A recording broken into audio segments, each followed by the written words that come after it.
కొన్ని విషయాల్లో ఒకటి మనం ఆలోచించాలి.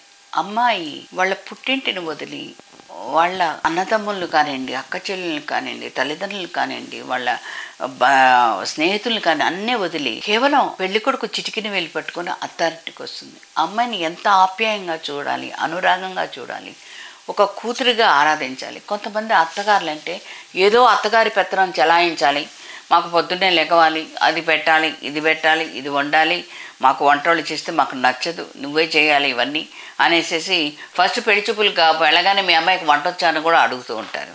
కానీ అలా సాధించడం కాదు. మీ అమ్మాయిని అపురూపంగా పెంచినప్పుడు ఆ అమ్మాయి కూడా మీ పాప లాంటిదే కదా, అదొక్కసారి మీరు కూడా ఆలోచించాలి కదా.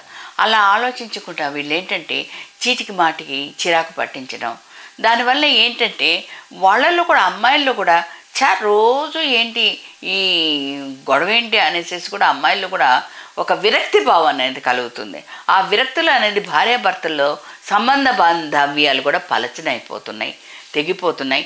ఈ మధ్య మనం ఆ అబ్బాయి అతులు సూసైడ్ కూడా విన్నాం. ఇటు అమ్మాయిల టార్చర్ ఎక్కువైపోతుంది. అంటే ఎందువల్ల? తల్లిదండ్రుల ప్రెషర్ వల్ల అమ్మాయిల్లో కానీ అబ్బాయిల్లో కానీ మెంటల్గా వాళ్ళు డిప్రెషన్లోకి వెళ్ళిపోతున్నారు.